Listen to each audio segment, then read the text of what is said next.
Mohon maaf Pak Presiden, saya harus menyatakan Anda mulai jahat sama rakyat. APBN dialihkan ke Danatara hanya untuk membiayai proyek hilirisasi sebanyak 21 kurang lebih, yang nilai anggaran yang diperlukan di atas 400 triliun lebih. Mulai dari hilirisasi gas, besi, nikel dan lain-lain. Dan itu Anda prioritaskan. Sementara CASN dan P3K Anda undurkan pengangkatannya di tahun 2025 dan 2026. APBN Anda gunakan untuk membiayai proyek-proyek strategis. Mohon maaf, sekali lagi saya katakan, yang menguntungkan pejabat-pejabat yang ada di lingkungan sekitar dan kebijakan yang dibuat oleh mereka.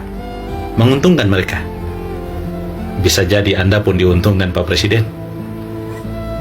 Sementara kepentingan kurang lebih 2 juta rakyat Indonesia yang menanti nasibnya diangkat sebagai CASN dan P3K, Anda pending. Saya harus mengatakan Anda jahat Pak Presiden. Saya berharap, sekali lagi saya berharap Bapak menjadi presiden yang baik buat Indonesia.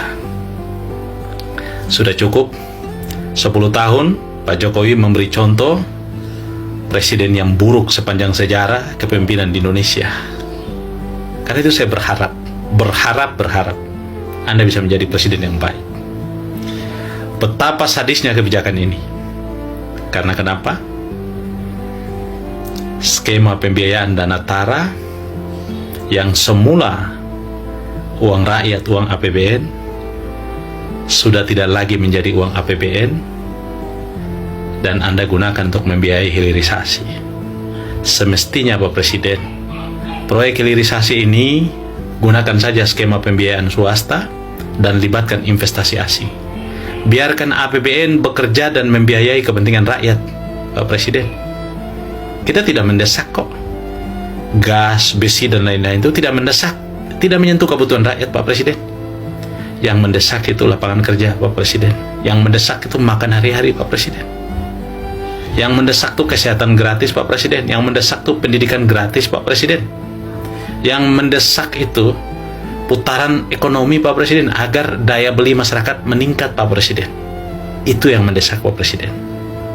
Mohon maaf saya harus bilang, bisnis proyek strategis yang dibiayai dalam bentuk hilirisasi itu adalah ekosistem industri yang Anda bangun dan akan melahirkan sub-sub sistem atau sub-sub industri yang dalam prakteknya, mohon maaf saya tidak menuduh, banyak pengusaha yang merupakan kolega para pejabat itu ambil bagian menyediakan bahan baku dan lain-lain. Dan mohon maaf, kebijakan itu hanya menguntungkan pejabat dan sekitarnya. Padahal negara bisa menggunakan mekanisme pembiayaan dengan cara lain tanpa membebankan itu kepada rakyat, tanpa membebankan itu kepada APBN. Sayangnya APBN yang tadinya masuk dalam keuangan negara sudah Anda pindahkan ke Danatara dan kemudian membiayai hilirisasi. Pertanyaan saya kalau mangkrak, siapa yang tanggung jawab, Pak Presiden? Sementara itu bukan lagi kerugian negara. Disinilah yang saya katakan kejahatan kebijakan. Kita mau seperti apa, Pak Presiden? Saya berharap Bapak Presiden bisa menyadari ini dan mengevaluasi kebijakannya untuk perbaikan Indonesia ke depan, Pak Presiden.